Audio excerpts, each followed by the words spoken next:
اول نمبر اقام الصلاۃ، دمانځه قانون بنا به اس کې امن برازي، ام پکور کې ام په بهر کې. ولی لأن الصلاة تنهى عن الفحشاء والمنکر، ځکه موږ چې کوم دی نو دا د معاشرې نه د بهایي او انفرادي اجتماعي لحاظ سره ګناهونه دا ختمي، البته امن راځي. چې نظامی صلات چې کوم دی نه دي سو کې دا به کوي نو دا خو هم انفرادي لحاظ سره بعضي کارونه خدا چې دي جاغه ته حکومت نشته نو نشته، دا خو ته کولای شي کنه، دا خو ستا په سر باندې په خپل کو کنه، حکومت شته او کنيشته نو دا کارونه خو ته کولای شي، ته خو منی کړه نه. دویم نمبر ایتاء الزکات، د زکات ځان سره مساتي. بعضي زنانه دي چې دا وې د زیوراتو چې کومه دنیا زیورات دي او دا زکه وایم چې کوم شی د ما مخ ته راغلی کنه چې دومره پته ورته نشته چې یو زنانه دا 45 تولې سونه او دا هغه سره چې کوم دین 16 روپے عمر سره او 10-15 سال تیر شي هغه دا پته نشته بدی کی زکات چې کوم نشته او کنيشته. زکات په خپل مال کې مساتي، دا یاد ساتي. کله مالدار په مال کې زکات پاتې شو نو دی بغیر کیږي، په دنیا او آخرت کې به امن نه، امن او سکون به وته نه او غرق او برباد وي. او ګوره کدا چې جب تلاړو چې هغه د زکات مستحق نه نه هم غرق کی ګوره، دا خبره مې یاد ساتي. د سي جب تلاړ چې هغه جب چې کوم مستحق نه دی نه هم غرق کیږي، اتبه امن نه، اتبه سکون نه. دا مطلب نه دی چې د مالدار په مال کې زکات پاتې شو نه به امن نه یو چې یو سړی مستحق نه دی او هغه زکاتونه اخلي نه هغه په امن کې نه نه نه، هغه هم په امن نه هم بربادي. نو ایتاء الزکات، اوس زکات خو چې د مالداران ور کوي او دا چې مستحقین اخلي، زړه کې محبت راځي، امن او امان برازي، غلاګانی بنئ، نور مسلې پریشانیاں بنئ. دریم نمبر امر بالمعروف و نهی منکر.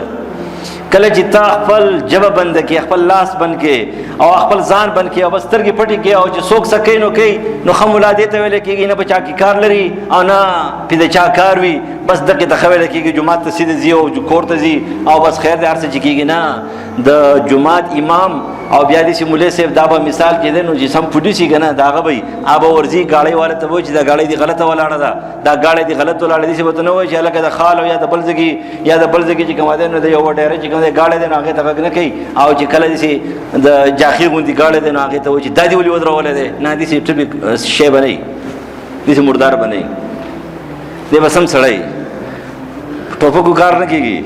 اینه په افغانستان کې طالبان حکومت او چخ چې لخته ور سره او لخته او یو چپل به چې کومه سور او بل به سپینو ها او کمیس په یو شانتي او پرتوک به بل شانتي او هغه هم ګندل او لیکن د چا د پلار مجالو چې غلط گاړي ودرولې وي، هر څوک چې وخره وي ودرولې وي. ولی قانون د ټول لپاره یو شانتي وو،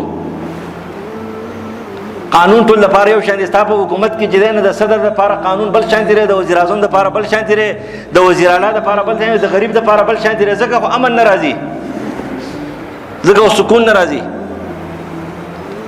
امن و سکون به راځي. امر بالمعروف و نهی منکر، د نیکو حکم او د بدون منی کول، سکارونه به انفرادي منی کول او سبا اجتماعي منی کول، سره لپاره به قانون پکاري. او بیا دا خبر دا ټیک دا چې برنا کو بچا باندې الزاماتونه لګي، دا معاشره خرابوي کنه. و یو سړی لګیا دی برنا کو بچا به لګیا دی، چا په مشر په لګیا دی، په یو دیندار په لګیا دی، په یو وزیر اعظم په لګیا دی، په بل په لګیا دی، خبره پاک نشو دی لګیا دی، زړه خپکړه خوشاله نه کړه.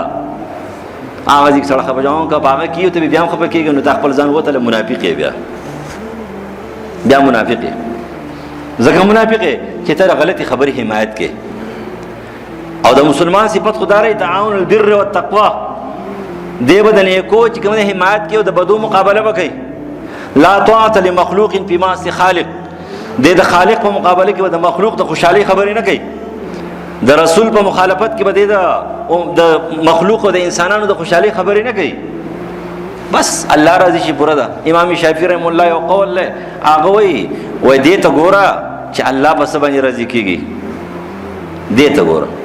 زموږ د اصول فقه یو کتاب دی هغه نقل کوي چې را په خوانه سلف خبره کوي کنه، غریب په خوانه دی خو سلف خبره کوي. وای په خوانه به خلق په خبرو تلل نو اول خبرې ته به کتل او بیا به سړی چې کنه پاغي باندې تلو، وس خلک خبرې چې کنه په سړو باندې تلي. تعرف الحق تعرف الرجال، حق وپېژنې سړي به وپېژنې. نو دی چې دی نو سره او دومره غټ پټکې والے وو، دومره غټې جامې وې، دومره پلانکې وو، دومره پلانکې وو، دومره پلانکې وو. نو دی دې ته وګورې لکه نو دا سړی چې سم وایي نو به ټیکي. نو دا خو بیا اسانه خبره ده. بیا به چې کوم دی یو سړی دی چې به د علم د سر نه خبر نه وي، هغې ته به غټې غټې جامې واغوندو، ښه مزدار او داسې بهتري ښایسته شخصیت په دې جوړ کړو، په غټه کرسۍ به یې کېنو او چې څه وایي هغه منه. وایي پخوانه به خلکو خبره وپېژندله نو سړي به یې پېژندل. اوس چې کوم دی نو خلک په سړو باندې خبرې پېژني. ویل زما سړي خبره کړې ده، بس که ټیک ته که غلطه را، خو بس دا زه منم، بله خبره نه منم. نو ورته وایي چې را لا تعاتب، فالتو خبرې به نه کوي.